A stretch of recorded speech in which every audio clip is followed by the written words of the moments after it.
Right, so what we want to consider now is gradient of a function, right? Okay, so if I have a function of two variables, right, such as this one over here, so this is function f of xy is equal to x squared plus y squared, right? And we want to remember that a function of two variables, the graph of it, this red part over here, is a surface in three-dimensional space, right? So function f of xy is equal to x squared plus y squared. Your graph over here is going to be a paraboloid, right? It's going to be this paraboloid over here in three-dimensional space. Right, okay, so for your function of for a function of two variables, what you can do is you can take the derivative of f with respect to x, right? Take the derivative of the function with respect to y, right? And what you want to do is those partial derivatives are going to form x and y components of a vector field in a plane, right? Okay, so we're dealing with a function of two variables, right? So when we calculate this expression, okay, so all right, so you have your function f of xy, which is a function of two variables, right? Take the derivative with respect of f with respect to x, take the derivative of f with respect to y, and then these partial derivatives are going to form x and y components over here of a vector field, right? So this expression over here is a vector field associated to this function f over here, right? And this vector field is called the gradient of f, right? And at each so this gradient of f, right? When we work it out, so for example, for this function over here, which is x squared plus y squared, right? The gradient of f you get by differentiating the small f with respect to x. So you'll get a 2x over here, and you differentiate the f with respect to y, so you get a 2y, right? So what you get is you get an expression over here, and we should remember that this is a vector field, right? Because for any x and any y, right, you can just put in, and for any point xy, you feed in the x ordinate and the y ordinate, and you'd get a vector over here, right? So this over here, this is a vector field, right? Gradient is a vector field. And you see in an example over here, right? What you have is, this is my function. This is the graph of the function x squared plus y squared, right? And what I have on this left-hand side, this is the gradient vector field, right? Okay, so for each point, what you have is, for example, at that specific point over here, what you do is you evaluate your gradient vector field at the specific point that you're interested in. For example, if you're interested in that point over there, right? So you evaluate for the x and y values at that specific point, and then what you'll get is you'll get an associated vector, right? And you can do that for any point in the plane. So at any point in the plane, you're going to get a certain vector, right? And the form of this vector field depends on the type of function that I have over here, right? Right, okay, so usually what we're interested in, right? Okay, so if you have your function f of xy is equal to x squared plus y squared, and you work this out, you get your gradient vector field, right? But really, we're not usually, at least for us, we're not really interested in the entire vector field, right? What we're interested in is just at what's happening at, say, at a specific point, right? At least in this class, right? So we have some specific point which would have a vector associated to it, right? So for example, this, uh, if I have my gradient vector field here, what I'm interested in is I'm interested in what's happening at this point, right?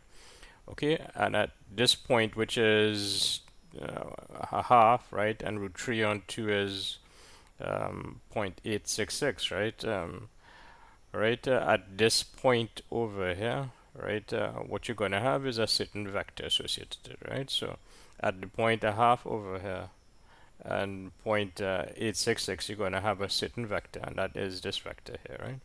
Okay, so what we're interested in is looking at that this gradient vector at that point, and we want to interpret it, right? We want to understand what it is, and you understand what it is in relation to the function that we have, right? The function that was given, right? So the function that we're working with in this example is this x squared plus y squared, and that is this the graph of that same function x squared plus y squared, right? You see in the x squared plus y squared over here, right?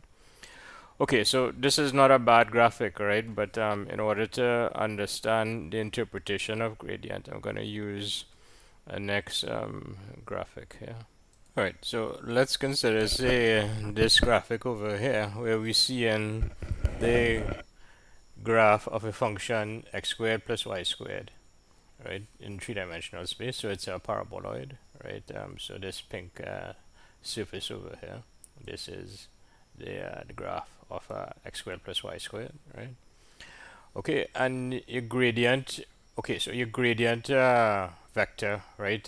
So this is a diagram in a plane, right? And your gradient vector is a vector in the plane, right? You get it by evaluating your gradient vector field at a specific point over here, right?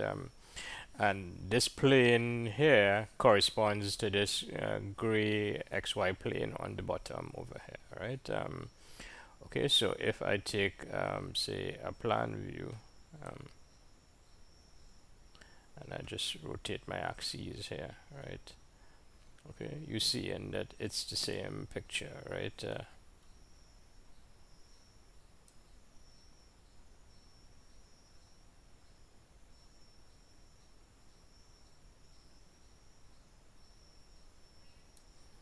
Okay, I'll just momentarily take off the graph, right? And you can see, right, it's the same picture. What's happening here, this is, I'll get to this in a second, right? But it's the same, you have a circle here, right, which is a level curve, right?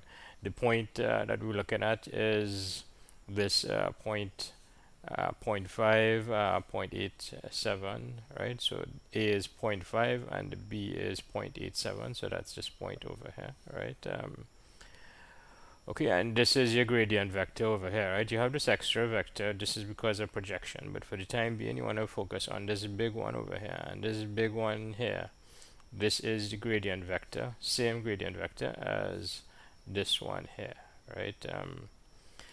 Right. Okay, so what we want is an interpretation of what the gradient vector is, right? Okay, and we can see it here, right? So if we look at our diagram over here and we just say spin it around a bit, right?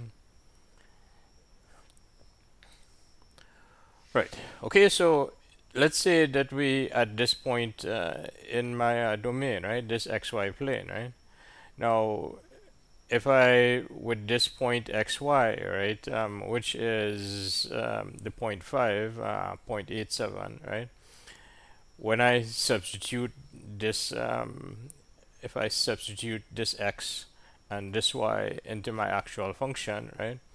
What this will work out to be is this will in fact work out to 1, right? Because this is actually uh, cosine of 60 degrees and this is sine of 60 degrees, right? So if I put cosine of 60 degrees and sine of 60 degrees into this, I'm going to get cos squared plus sine squared, so it'll work out to be 1, right? Okay, so this point over here, which is this point on the bottom, if I put it into my function over here, I will get a value of 1, right? And that value of 1 is this height over here, right? Okay, so from here to here, right? This, if you go up by 1, you'll get to this point, right? So this is the point on the graph corresponding to the point which is 0.05, 0.87, right? Okay, so what we want is we want an interpretation of well, what does this gradient vector do for us, right? Okay, so what you want to do is, okay, so what you, this is at this point, you're going to get a function value which is 1, so you go by a height of 1, right? What you want to notice is for this gradient, if you take a next point, right, on the xy plane, right, take a next point on the xy plane, that is lying along this gradient vector, what's going to happen is that it will be above this, it will be slightly above, right? Well, it will be, say, somewhere around over there, right? Okay, so what's happening over here is that if you take points, right, xy points on this along this gradient vector over here, right? What's going to happen is that your function values are going to increase, and this is basically how your function values are going to increase, right? Your function values are going to increase a fair amount, right? And matter of fact, if you look at this picture over here, right? If you at this point on your graph over here, right? It is this direction, right? It's in this direction over here, right? Where you're going to have maximum increase of your function, right? Okay, so for maximum increase of your function of two variables, right? What you want to do is you want to move in the direction of this gradient vector, right? So that is what the gradient vector is specifying for you, right?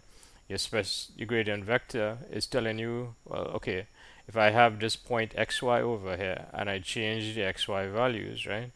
What's going to happen is that it's going to move up the graph like this, right? And in this direction, you're going to have maximum increase in the function values, right?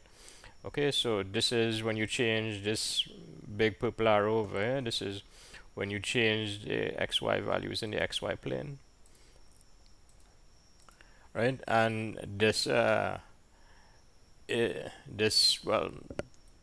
this arrow over here is giving you an indication of how the function values are changing, right? This is in fact a tangent, right? But the slope of the tangent is giving you an idea of the rate of increase of the function, right?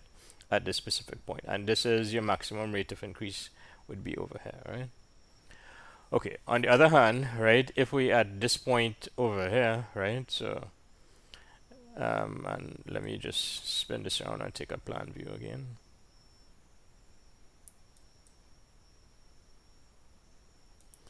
Right, so you want to compare this picture over here to this picture, right? And now what we want to do is you want to see, well, what's happening if we go in this direction specified by A over here, right? Okay, and I'm saying that if I go in this direction specified by A, right, my function values aren't going to change at all, right? And let's see if we can see it in the picture, right? Okay, so if you go in the direction specified by this so if you had a point xy in the plane, right, and you change your xy values, right, in the direction specified by this red vector down here in the xy plane, which is this a vector over here, right, what's going to happen is that you're going to be moving along this horizontal circle, right? So you're going to be moving around this horizontal circle. And that horizontal circle, for that horizontal circle, that actually is your function values are not changing, right? And you can in fact get that horizontal circle by intersecting. Okay, so I want to explain why this is a horizontal circle, right? Okay, so I said already that this point here that we're interested in here, right, which is this point here, right, 0.5, 0.866 or 0.87, right? Okay, when you work out the function value of it, you're going to get a height of 1, right? Now, if you take a horizontal plane, z is equal to 1, right, which is this blue plane over here, right? And you take that blue plane, z is equal to 1. So this is a horizontal plane parallel to my xy plane over here. And what it will do is it will slice this paraboloid in this dashed line over here, right? And this is a horizontal plane here. Z is equal to 1, right? This is z is equal to 1 over here is a horizontal plane, right? Okay, so it being a horizontal plane means that this circle that lies on it, right, needs to be horizontal, right? So this is a horizontal circle, and in particular, all the points over here have z values equal to 1, right? All right. Okay, so going back to the change in the function values in this direction of the red arrow, right? If you have your xy point over here, right? and you change, so this xy point was the 0.5, 0.87, right? And you change the xy values now in this direction, right? In the direction of the red arrow. What you're going to do is you're going to move along your horizontal circle, right? And when you move along your horizontal circle, what's happening is that the function values are not changing, right? So if you go, if you're at this point and you move in this direction, right, the corresponding points in the graph, right, the function values don't change, right? So in this direction, you do not have an increase in the function, right? So when you change, if you're at this point and you move in this direction, the function values are not going to change, right? On the other hand, if you move in the direction of this purple arrow, right, which we talked about, right, you would actually go up the graph over here, right? So go in this in the direction of the gradient vector, right, will give you maximum increase of your function, right? Okay, so one more time, go in the direction of your gradient vector, changing your xy points in the direction of the gradient vector, right, causes the corresponding points to increase to give you maximum increase along the graph function, right? However, if you go perpendicular, right, and this vector A is perpendicular, right, you see, and it's perpendicular, right? So that vector A, if you move along a vector that is perpendicular to the gradient vector, right, what will happen is, and this happens in general, right, is that the function value is not going to change, right? So if you go in a move in a direction perpendicular to the gradient vector, basically you're just going to be moving in some sort of horizontal direction along the graph, right? All right, so to repeat what I just said using the notes, right? If you change the xy values, right, in the direction of the vector A over here, which is in the direction of this red vector, right? Then the function f of xy does not change value, right? Okay, so if you move in the direction of this red arrow over here, you see that the function values are not changing here, right? Okay, and in order to get maximum increase of the function, right? In order to get maximum increase, say, and this would be this direction over here, you'd get the maximum increase. What you must do is you must move in a direction perpendicular to your circle, to this level curve over here, and that direction is specified by this gradient vector here, right? Okay, so the direction, in order for you to get a maximum increase in the function, right, you must move in a direction specified by the gradient vector. And we can actually work out what the gradient vector is, right? We saw that already, right? To work out the gradient vector, you simply you put in into this over here. So this is the gradient vector field. To get the actual gradient vector, this specific vector, right? You evaluate your vector field at the point that you're interested in, right? And the point that we're interested in is x is equal to a half, y is equal to root 3 on 2. And when we put that into this here, we're gonna get 1 over here and 1.73, which is this vector over here, right? So this is your gradient vector. This gradient vector is this big purple arrow over here. Right, okay, so let's take a look at this definition here, right? Which is the definition for a level curve, right? Okay, so what is a level curve? A level curve is if you have a function of two variables such as this x squared plus y squared, right?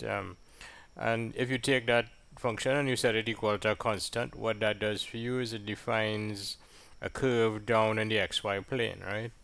Okay, so using our example of, as I said, the function being x squared plus y squared. Okay, so I have a function x squared plus y squared, which is this over here, right? What I want to get is I want to get the level curve f of xy is equal x squared plus y squared is equal to 1, right? Okay, so let's notice something, right? We talked about this. You said that this point over here, which is 0.5, 0.87, right? If you take take 0.5 squared and you take 0.87 squared, right? basically you'll get 1, right? Because this is, well, one way to look at it, this is cosine of 60 degrees, this is sine of 60 degrees.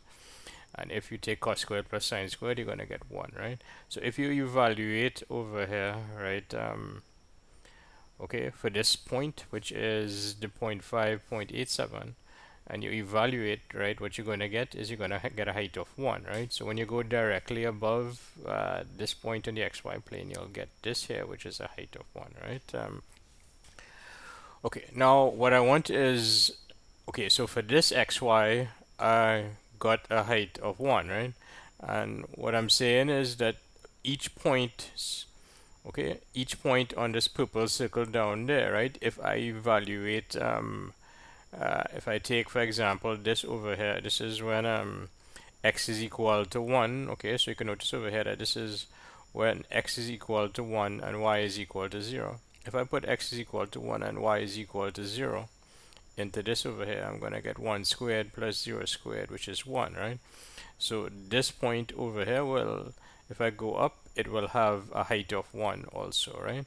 So all points on this circle down here, this is a level curve, right? This will form a level curve, which is f of xy equal to x squared plus y squared, which is equal to 1, right? So the level curve is x squared plus y squared equal to 1, right? Okay, so if I have f of xy is equal to x squared plus y squared, right, then the level curve you get by just simply taking the x squared plus y squared function and set it equal to 1, which just gives me a circle of radius 1, which is this circle over here, right? So that circle down there in the xy plane is x squared plus y squared is equal to 1, right? Okay, that's one way to see it. A next way to see it is, well, right, remember I had a horizontal plane which was z is equal to 1, right?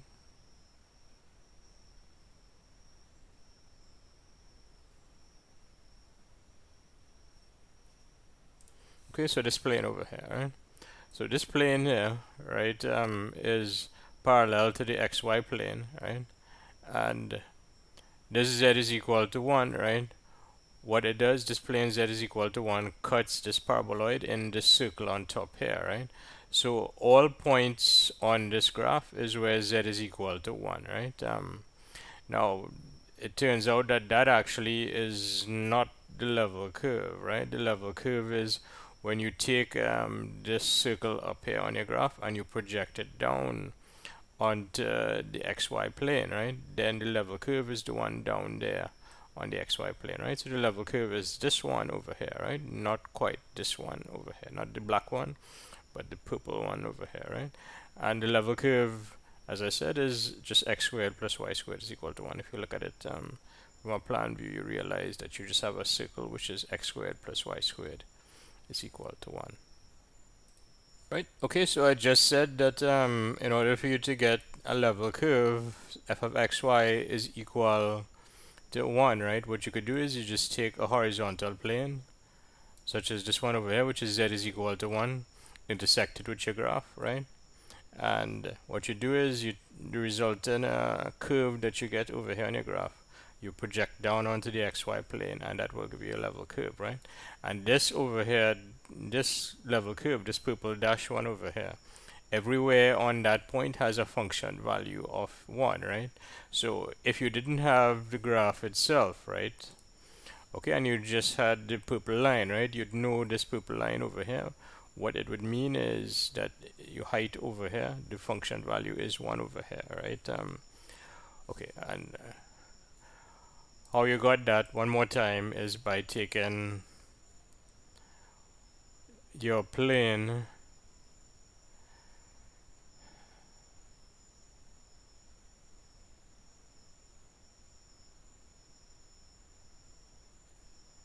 by taking this plane over here, the z is equal to 1 plane, right, and intersecting with your graph, right? Okay, so let's see our next example of the level curves, right, with some more the level curves together.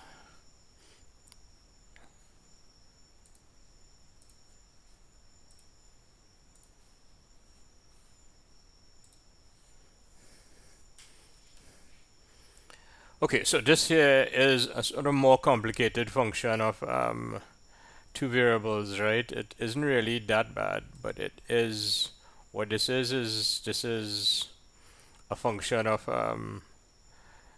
uh, it's f of xy. It's this is now would have quartic terms in it, right? To the power of 4.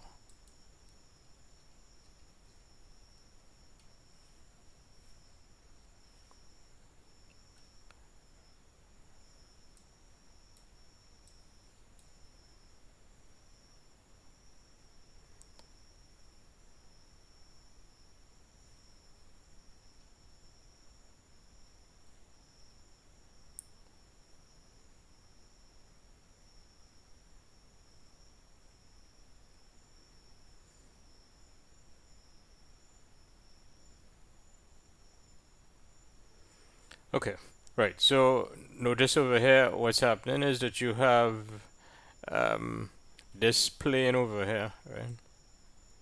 Okay, so the light blue plane over here can move up and down, right? So this is your horizontal plane, right?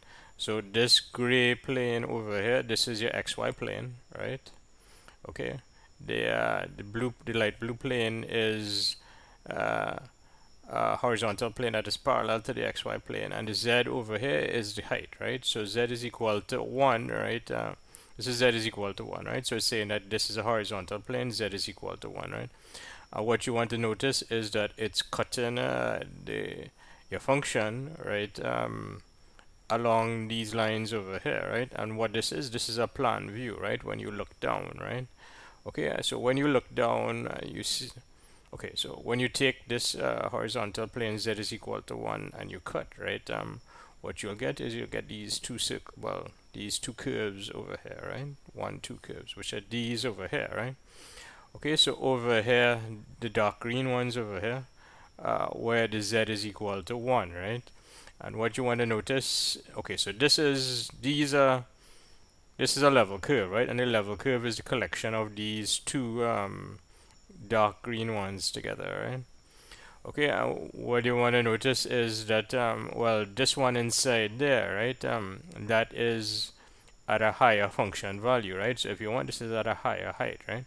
So this really should remind you of a contour map. It is a contour map from geography and so, right? So each of these lines over here indicating heights, right? So for example, this one over here is it's higher than the others down here, right? And you can raise, let's say if I raise my heights, right?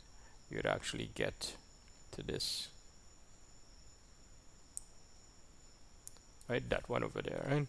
Okay, so this contour inside there, right, is corresponding. It's at the height over here is greater than the ones below, right? So if you say this one down there, right, that's at a lower height. All right. Okay, so this should be a little more familiar to you, and what each of these contours over here, each of these contours are actually level curves, right? So those are examples of level curves. Right, okay, so our next definition that we will need is a normal vector to a curve, right? Okay, so this curve C, this is a curve in the plane, right? And it doesn't need to be a level curve. This could be any curve in the plane, right? Provided it's smooth, right? Okay, so an example is this over here, right? So we we're talking about two vectors over here. So, okay, so I have a curve and I have a point on the curve, right? Such as this one over here, right? Okay, so at any given point on the curve, such as this one over here, right?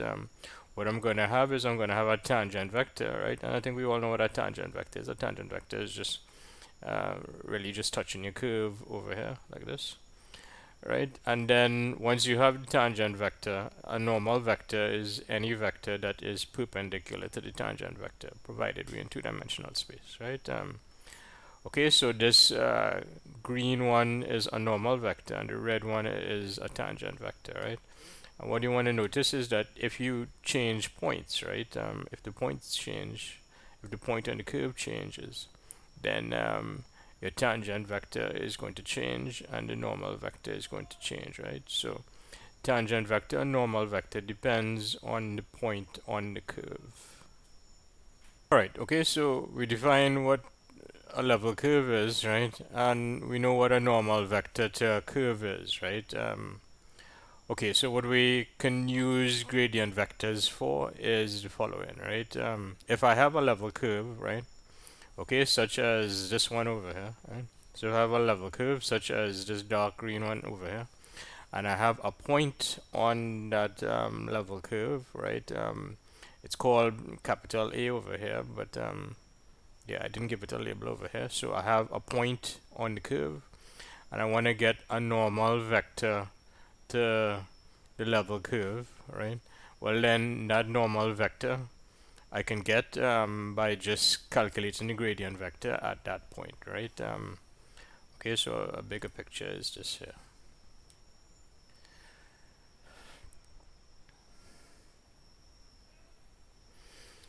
Right. Okay, so we talked about this. Your dark green curve over here. This is a level curve corresponding. Well, this is your height over here, and then you project down onto the xy plane. If I want to get a normal vector, right, I notice that this vector over here is normal to this curve. The tangent vector would be in this direction, and the normal vector is perpendicular to it, right?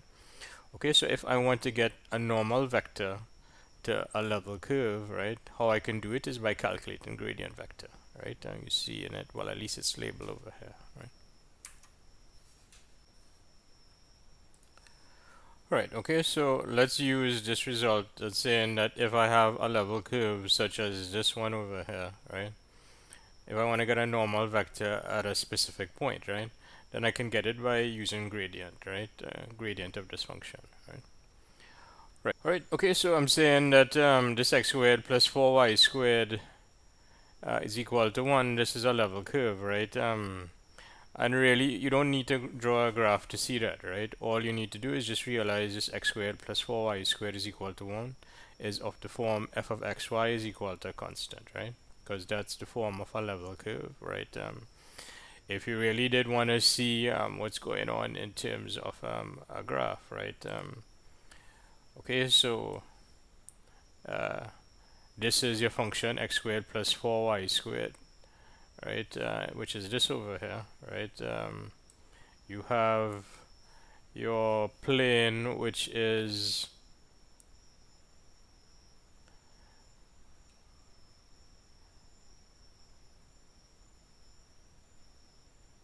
right. Your plane, which is z is equal to 1, right? Over here, right? And then where the this plane, right, intersects the graph of your function and you project it down, right? That would give you this level curve, which is the purple one down here. That's your purple ellipse over here. And if you look at a plan view, you'd see it there, right? Okay, so this is your level curve. X squared plus 4y squared is equal to 1, right? The purple dashed line inside there, right? Okay, but as I said, you don't need to do all of that to graph. You certainly don't need to graph to work out this particular problem, right? This particular problem, all you want to do is realize that this x squared plus 4y squared is equal to 1 is in the form f of xy is equal to c, right? And the key thing is you want to identify the f of xy, right? Okay, so the f of xy is just simply the left-hand side, x squared plus 4y squared, right? So the f of xy is equal to x squared plus 4y squared, right? And in order for you to get your your gradient vector,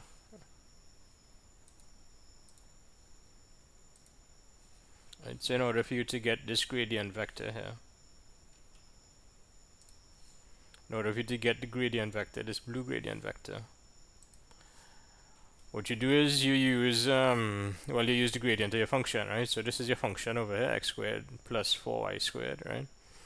Then what you do is you calculate gradient of the function, right? Which means you take partial derivatives, right, of the f with respect to x and with respect to y, and you put it into a vector field, right? So the df dx is the I component, and the df dy is the j component, right? And when you differentiate with respect to x, you get 2x, and when you differentiate with respect to y, you get 8y, right? And to get this gradient vector over here, right, what you do is you just substitute the values of the point, right, from the point, right? So the point is the xy point, the x is equal to 1 on root 2, and then the y is equal to 1 on 2 root 2, right? So you put that in over here, right? And when you work it out, so if you put in 1 on root 2 over here, I'm getting 2 on root 2, which is just root 2. And if I put in 1 on 2 root 2, right, I get 8 times 1 on 2 root 2, which is 8 divided by 2 root 2, which works out to be 4 on root 2, which is 2 on root 2, right? Okay, so this is your gradient vector over here, right? And this gradient vector evaluated at the point that you're interested in, right? Which is this red point over here, the 1 on root 2, 1 on 2 root 2, right? That is a normal vector, right? This is a normal vector at the point, right?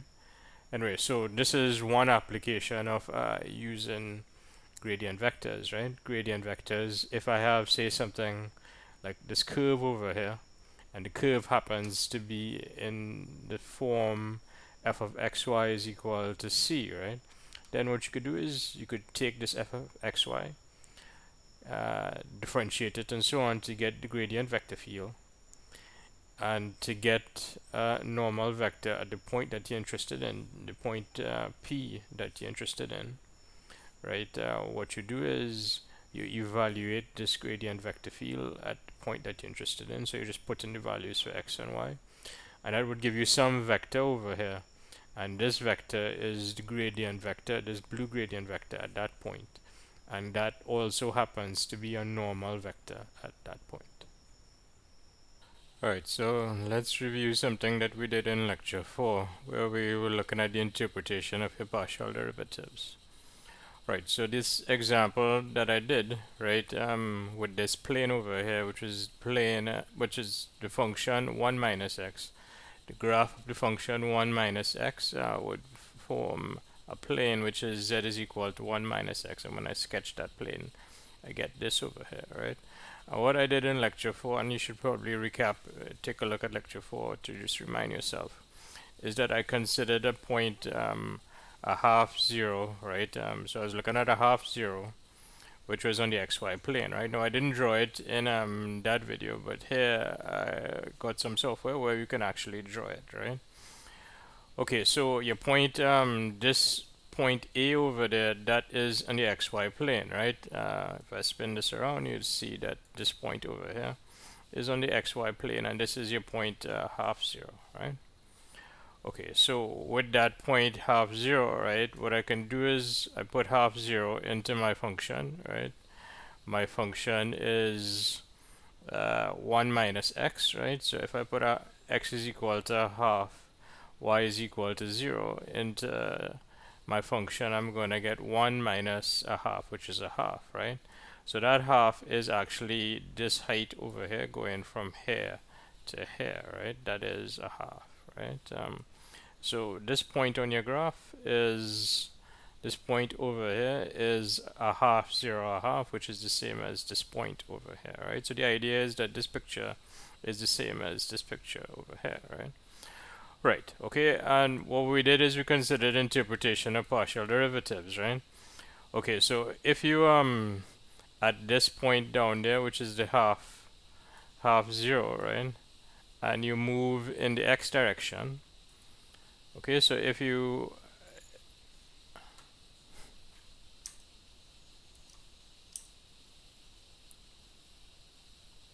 right, if you at this point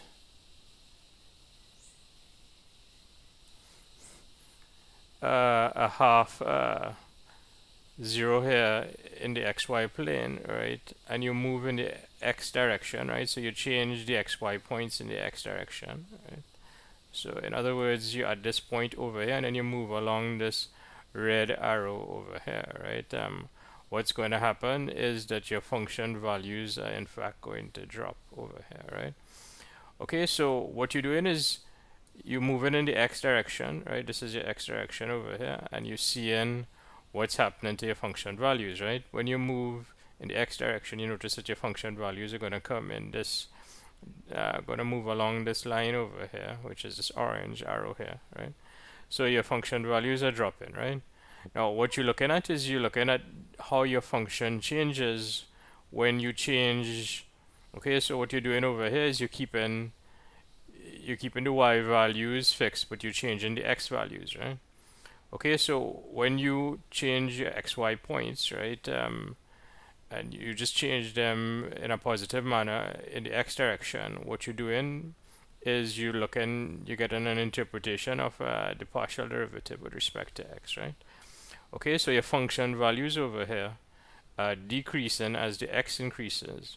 So what you expect is that you expect your function values, you expect the partial derivative to be negative, right? And we actually worked that out, right? The partial derivative at your point half zero, right? So at this point half zero, the partial derivative is negative, and that's corresponding to the fact that this arrow is pointing down like this over here, right?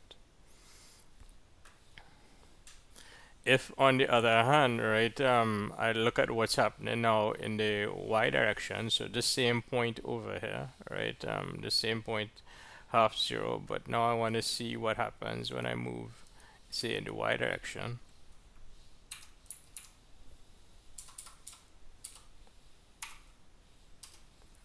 Right, so if you know at your point half zero over here, but now you're just moving in this y direction over here, right, what you see from your graph is you see that you're in fact, so this is your y direction over here. If you change the xy values in the domain, right, the corresponding points in the graph, they don't actually change value, right? So they're actually constant over here, right? So the rate of change of f with respect to y is 0, right? Because you have no change in the function values here, right? So from this graph over here, you can see that your partial derivative with respect to y, you expect it to be equal to 0, right? Okay, and that is what we actually worked it out, right? So if your function, which was 1 minus x, if you differentiate that with respect to y, you're going to get 0. So if you evaluate that at a half 0, you're just going to get 0, right? So that 0 over here corresponds to when you move in the y direction, you don't have any change in function value, right? Okay, so this is if you go in this direction over here, right? This is you get in rate of change, you get in the df dy, right? So if you move in the y direction, what you're looking at is, and you look at the function values, right? You're getting an idea what the df dy is, right? So the df dy, the partial with respect to y, is 0 in this case, right? If you move in the x direction,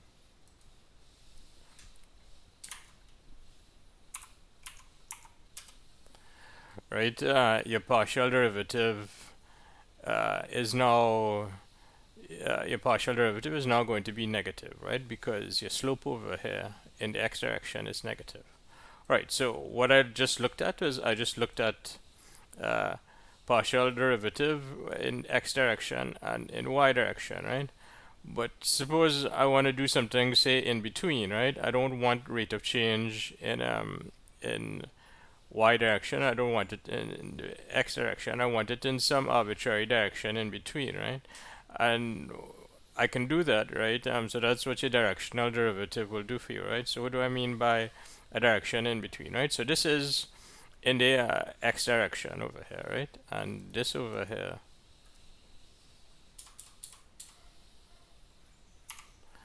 this is in your y direction over here, right? Okay.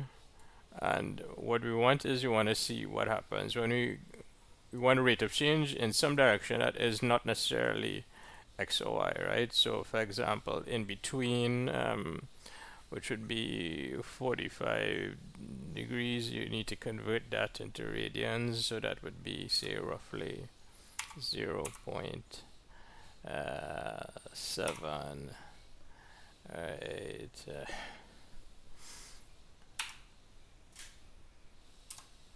Right.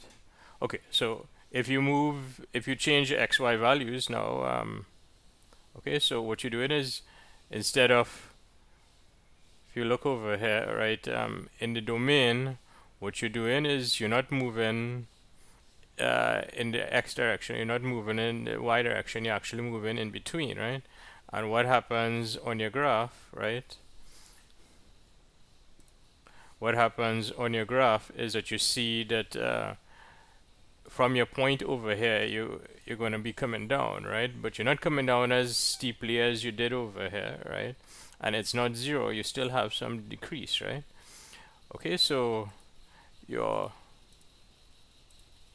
right, so your rate of change in this direction over here with the red arrow, right, is basically you can see by looking at, you can conceptualize by get an intuitive idea from by looking at the slope of the this orange arrow over here, right? And you see that the rate of change is negative, but it is not as, it's not going to be -1, right? It's going to be something in between -1 and 0 over here, right? So anyway, the point is, if I want to get rate of change in some direction that is not, if I want to get rate of change in some direction that is not x or y, right? How I do it is I use a directional derivative, right? So this is what a directional derivative will do for me, right? Okay, so if I want rate of change in a direction that is not necessarily in the x direction or in the y direction, but is in some other direction in the plane, right? Now this red arrow there, that is entirely in the plane, right? You see in that, that is lying in the xy plane, right? Okay, so if I want rate of change in this direction over here for my function, right? And that rate of change,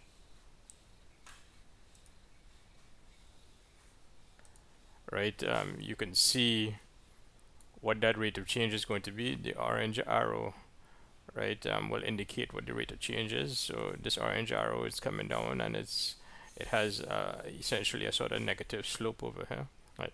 If I want to get rate of change in this direction of your red arrow over here, right, right, so this, what I would need is a unit vector in this direction, right? Okay, so this would be a direction over here, but in order for this directional derivative formula to work, I would need a unit vector in this direction, right? So once I get a unit vector in this direction, and that's not hard, whatever this vector is, I can just divide it by its own length, right? And that would give me a unit vector u over here, right?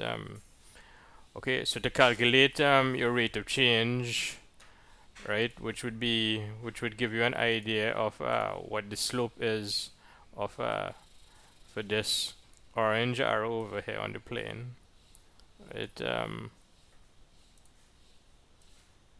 Right, so remember this orange arrow is on the plane, right?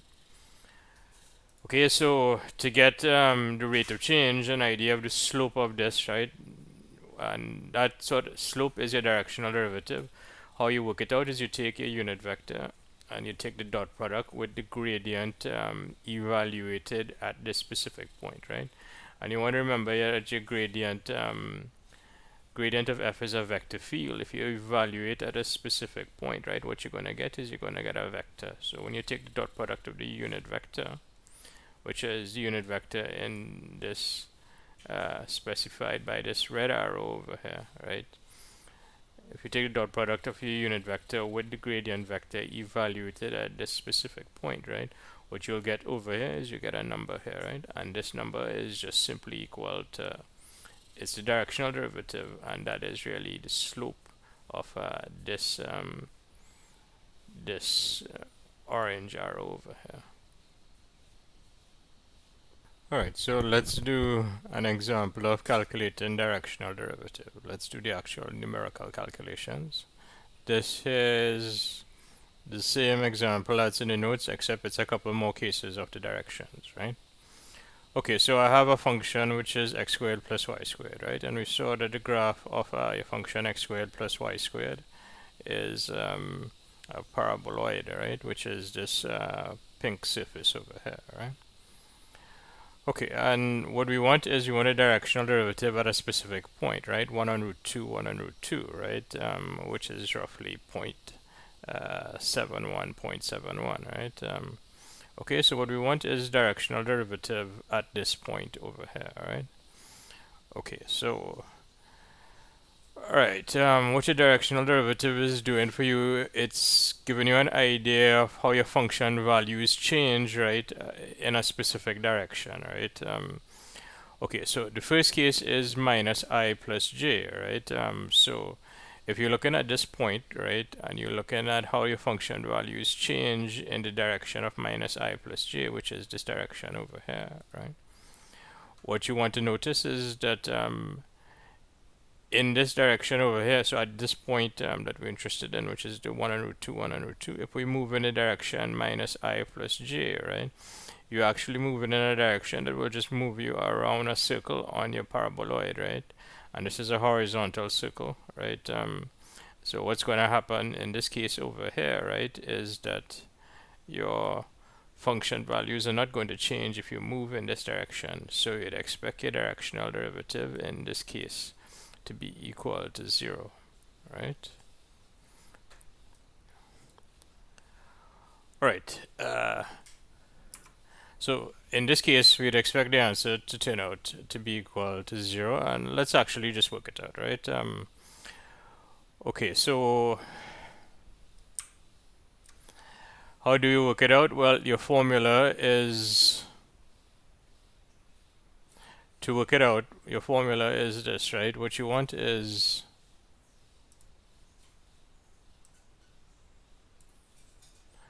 it's u dot grad f, right? And well, more specifically, it's u dot grad f, where so it's u dot grad f, but you do need to evaluate the grad f at the point that you're interested in, right? So this formula could be stated a little better. What you need to do is actually evaluate the grad f at the point that you're interested in, right? Okay, so we're looking at this part 1 over here, right? Now for all of these questions, it's the same function, right? So I'm using the same function over here, right? I'm at the same point, right? So the gradient vector would in fact be the same for all of these parts over here, right? I'm not saying it's always the same, but for this particular example, it's going to be the same gradient vector field, right? And then it's the same gradient vector that we're going to use for each of the 3 directions over here, right? Okay, so what is the gradient vector? The gradient vector is actually this vector, this purple vector over here, right? So your gradient vector is this purple vector here. And what we want is we want to, well, actually first calculate what that gradient vector is, right? So how do you calculate what the gradient vector is? Is you take your function that was given to you, which is the x squared plus y squared. You take your partial of the x squared with respect to x, that gives you the 2x. Take the partial of the y squared with respect to y, and that gives you the 2y. So this is a gradient vector field, right? And to get the gradient vector at this specific point, right? So at this specific point A that you're interested in, right? What you need to do is you need to evaluate this gradient vector field at the 1 on root 2, x is equal to 1 on root 2, and at y is equal to 1 on root 2. Right, so when you evaluate that, what that means is you put an n 1 on root 2 in for x and 1 on root 2 in for y, right? So you're going to get 2 times 1 on root 2. 2 times 1 on root 2, and that will, this root 2 will divide into this 2 to give you root 2. And likewise over here you have a root 2. So this gradient vector at this specific point is root 2i plus root 2j, which is this purple vector over here, right? Right, and now once you have your gradient vector at the point, right? What you need to do is, remember, this is your formula for directional derivative over here, right?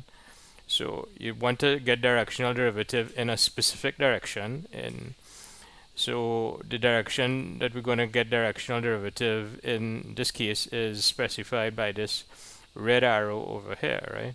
And that red arrow, the direction is in minus I plus j, but the problem is this minus I plus j is not a unit vector, right? So what you need to do is you need to get a unit vector in the same direction, right? And that's not hard. What you do is you just divide this vector over here by its own length, right?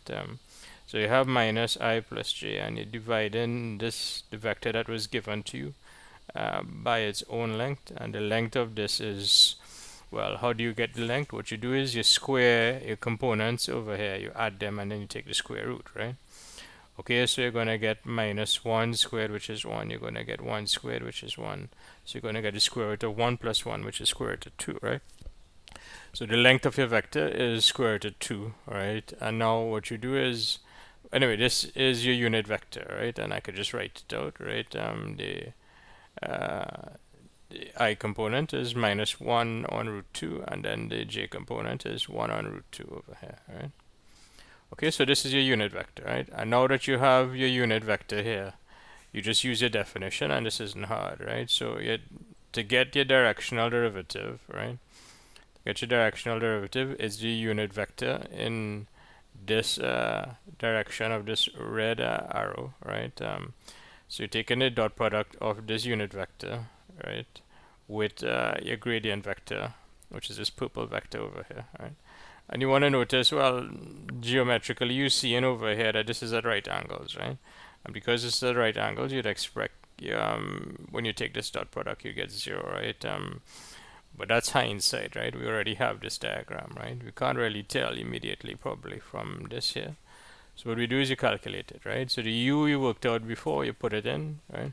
The gradient vector evaluated at the point, right? We just put it into your formula, and then you just take your dot product, right? When you take a dot product, it's minus 1 on root 2 by root 2, which would give me minus 1. 1 on root 2 by root 2 gives me 1, and I get minus 1 plus 1, which is 0, right? Okay, so I'd expect that because the gradient vector and the unit vector in this case are perpendicular, right? But also I'd expect the 0 over here because when we're looking at this point here, which is the point 1 on root 2, 1 on root 2, and we look at the graph, right? And if we move in the direction of that's specified by this red arrow in the graph, upstairs in the graph, you see basically you're going to start moving around this horizontal circle, right?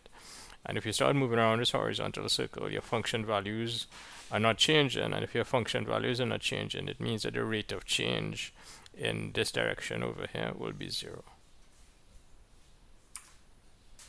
Alright, okay, and now what we want is we want directional derivative at the same point, right, for the same function, right?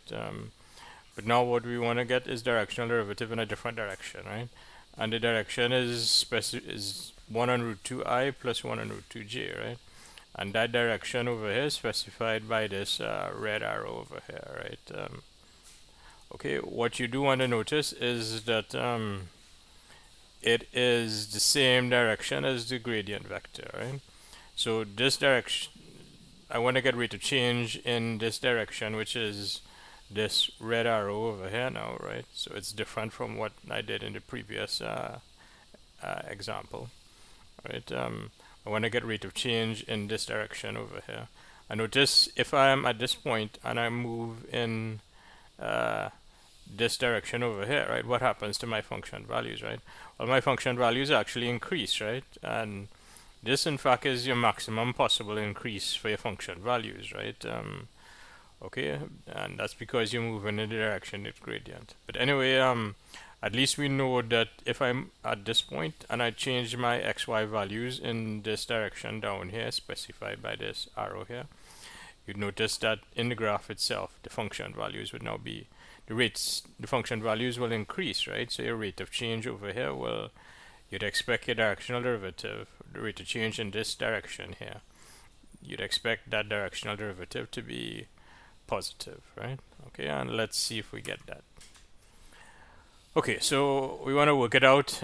We use the same formula for directional derivative, right? In this case over here, right, you want to notice that the direction that's given to us is in fact a unit vector, right? Because the length of this vector is, when you square this, you get a half. When you square this, you get a half. So half plus a half is 1. So square root of 1 is 1. So the length of this vector is 1. So this is a unit vector, right? So we don't need to modify or divide by length or anything as what we did in this case, right? In the previous case, it wasn't a unit vector, so I needed to actually find the corresponding unit vector. But in this case over here, this is already a unit vector, right? So in other words, I can just put it directly into this formula over here, right?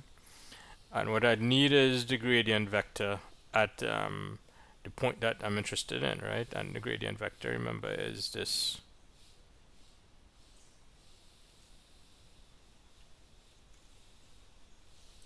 Right? Is this purple right? Is this purple vector over here, right? Okay, right? And we worked out what the gradient vector is from before, right? Because it's the same point that we're looking at, right? It's the same point that we used 1 and root 2, 1 and root 2. All these problems are for the same point, right? And it's the same function, right? So it'll be the same gradient vector, right? So it's the same gradient vector that we had from up here, right? And the gradient vector we calculated from before, which was this minus this, sorry, this root 2i plus root 2j. So it's the same gradient vector. So the unit vector was specified to me, which is this unit vector, right? The gradient vector is the same gradient vector, and now I just need to take the dot product of those, right? And in this case, what I get is I get 1 and root 2 times root 2, which is 1. Likewise, over here, I'm going to get 1, and I get 1 plus 1, which is 2, right? So the directional derivative is 2, right? So if I'm at this point, and I consider rate of change in this direction over here, if you look in what's happening to your function values, right? The function values are increasing, right? So you expect a directional derivative to be positive, which is what we got in this answer over here, right? Right, well, sorry, which is what we got in this answer over here, right? This positive 2 here, right? All right, and now your third part is a look at the third part of this question, right? So when I get directional derivative of the same function, right? Same function at the same point, but now the direction is specified by this over here, right? Minus 1 and root 2i plus minus 1 and root 2j, right? Okay, so if you notice that these values over here are the same, both of these are the same values, and if you look at this over here, both of these are the same values, right? So these vectors are actually, well, what I would mean is that this vector over here is in fact pointing in the opposite direction as the gradient vector, right? And it's plotted across here, right? Okay, so the direction of the minus 1 and root 2i and the minus 1 and root 2j, right, is given by this red arrow over here on the bottom, right? And then this is the gradient vector, right? The gradient vector is the purple arrow, right? What you want to notice is that they're in the opposite direction, right? So the direction that I want to get rate of change in, right? I want to get directional derivative in, right? That is in fact opposite direction to the gradient vector, right? And what you want to notice when that happens, right? When you want rate of change in the opposite direction to the gradient vector, right? Well, the answer that you're going to get would be it'd be negative, right? If it's not 0, right? Okay, but we can see from the diagram that if we want rate of change in this direction over here, right, opposite to the gradient vector, what's happening to the point when you change the xy values over here and you move right, you move in the opposite direction to the gradient vector, what's going to happen is that your function values are going to decrease like this here, right? Okay, so you're seeing that the function values are actually decreasing, coming down there. Right, okay, so let's actually just work this out.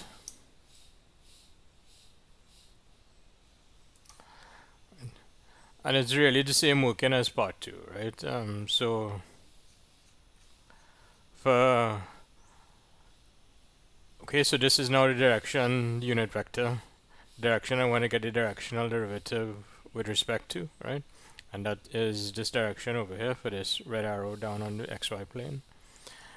And how you calculate the directional derivative is using your formula u dot the gradient vector at the point, right? Okay, and the gradient vector at the point is the same gradient vector as before, which is this purple vector over here. Okay, so we worked this out before, right? This gradient vector. This u is the direction that we want, right? We want to get directional derivative in this direction over here. And it turns out that this also is a unit vector, right? So I don't need to divide by length or anything like that. This is already a unit vector, right? That you can check. If you square this, you'll get a half. If you square this, you get a half, and a half plus a half is 1, right? Okay, so this is a unit vector, and what you do is you take a dot product of your unit vector with gradient vector at that point. Okay, and in this case, when you work this out, what you'll get is minus 2, right? And that minus 2 corresponds to the fact that the rate of change, if you're at this point in the rate of change as you move in the direction specified, right, that rate of change is negative, right? Your function values are dropping. Right, so far what we did is we considered gradient vector fields for a function, right? Gradient of a function for a two-dimensional case, right? So if I have a function of two variables, right? Okay, so if it's a function of two variables, how you get your gradient vector field is you take your f, differentiate with respect to x, and then you take your y, differentiate with respect to y. And that would form the I and j components respectively, right? Now, if I have, for the three-dimensional case, what I'm looking at is a function of three variables, right? And the gradient of a function of three variables, it's a similar definition as over here, right? What you do is you differentiate the f with respect to x, differentiate the f with respect to y, differentiate the f with respect to z, right? Okay, and that would now form your I, j, and k components of a three-dimensional vector field, right? Okay, so this is your definition of your gradient vector field, right? In for the case of when you have a function of three variables. Okay, now we have an alternative expression for grad f using our vector differential operator that we saw, that we use in the case of divergence and curl, right? So let me remind you that this vector differential operator, the del over here, is ddxi plus ddyj plus ddzk, right? Or you could write it in column vector form like this, right? Okay, so I'm saying that del, when you multiply it against f over here, right, it's the same as gradient of f, right? And let's see how that works, right? Okay, so del is this column vector of operators over here, right? So which is this over here, and then you multiply this against the function f, right? Now, when you multiply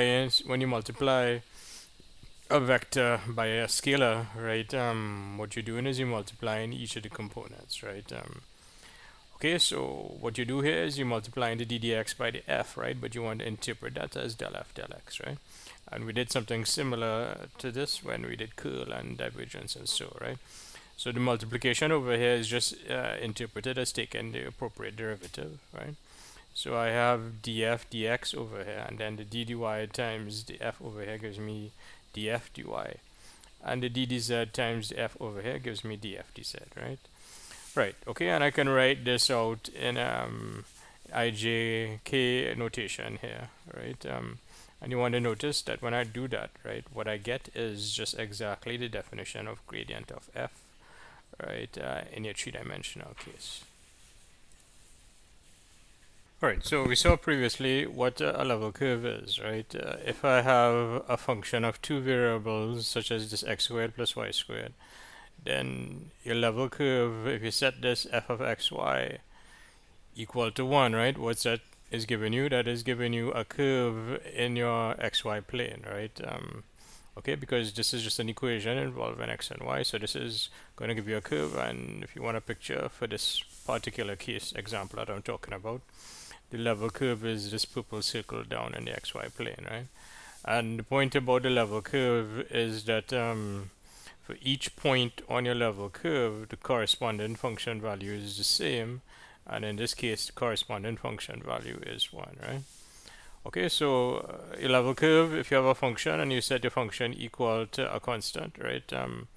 What you're doing is you're just getting a curve down here in the xy plane, right? It does happen to correspond to function values where the function value is in fact constant, right?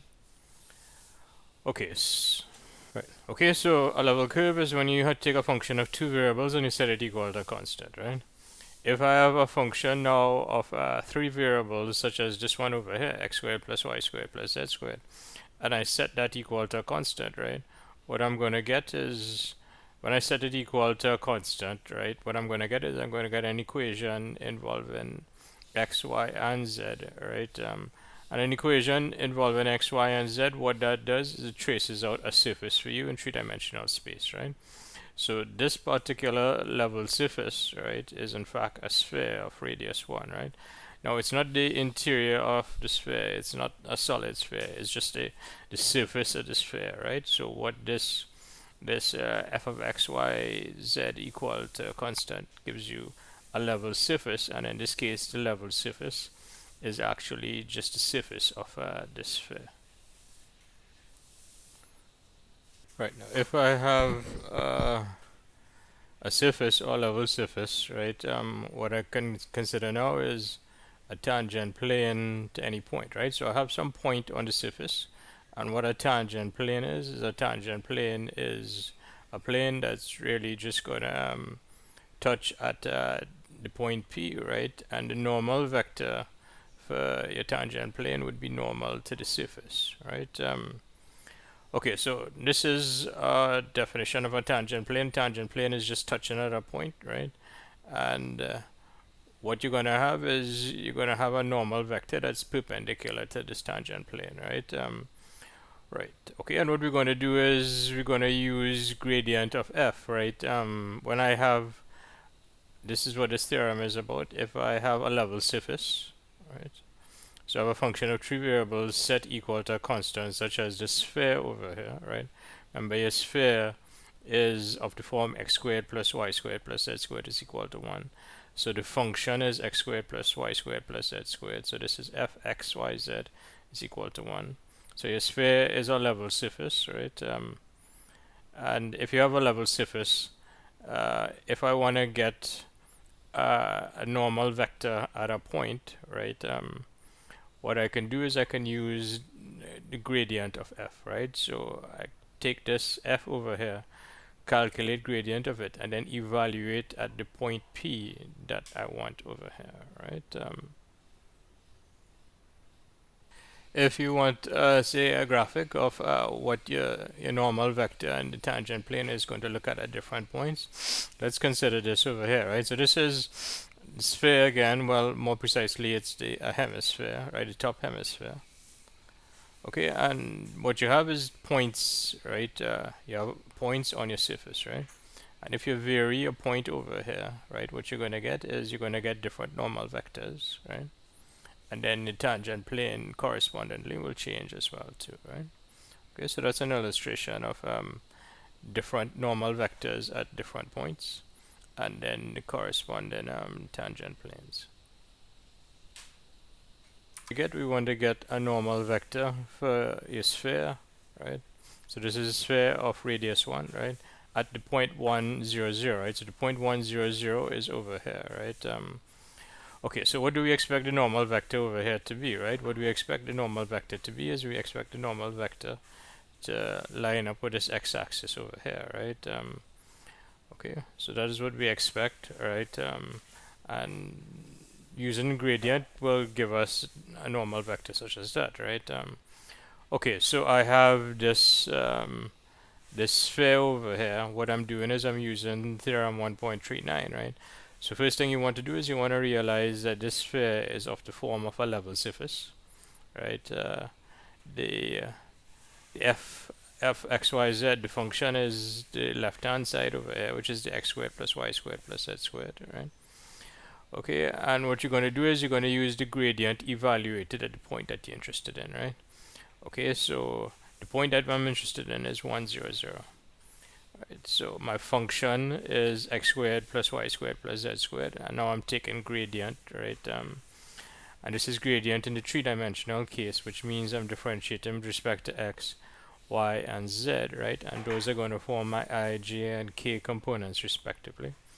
Differentiate with respect to x gives me 2x with respect to y. So it gives me 2x, which is just 2x here.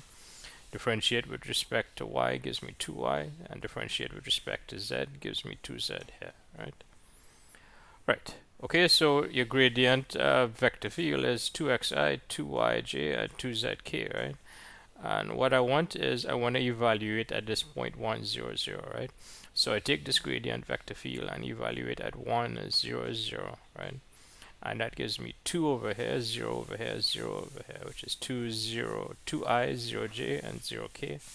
And that's 2i, right? And 2i is just simply a vector that is parallel to x-axis like this over here, right? So it's what you expect your normal vector to be. Alright, okay, so for a function of two variables, we talked about the directional derivative, right? And the directional derivative in a certain direction, right, would give you rate of change in that direction, right? So if you had a point, right, and you calculate directional derivative in your I direction, that's just partial with respect to x, right? And similarly, if you calculate directional derivative in the y direction, right, that's just partial with respect to x, right? And what your directional derivative is allowing you to do is actually allowing you to get rates of change in directions that are not necessarily I and j, right? Okay, so now what I want is I want to consider what directional derivative is for a function of three variables, right? And we'll just state the definition over here and you'll do some examples in tutorial, right? But this is really simply a calculation, right? Okay, so as in the case of a function of two variables, your partial with respect to x or with respect to y or with respect to z, right, measures rate of change of your function f over here, right, from some fixed point in three-dimensional space, right, such as this over here is a fixed point in three-dimensional space, right? So if I want rate of change in some direction, right, not necessarily x, y, or z, right, at some fixed point in three-dimensional space, what I can do is I can use a directional derivative, right?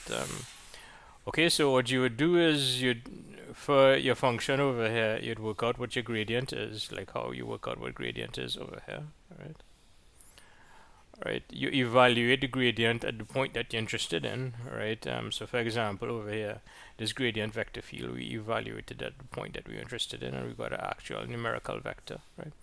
Okay, so you're going to evaluate your gradient of f at the specific point, right? And then you take a dot product with the direction, a unit vector specifying the direction in which you're interested in for your rate of change, right? And that is analogous to what we did in the case of a function of two variables, right? This over here specified the direction for you, and this was the gradient vector evaluated at a specific point, right?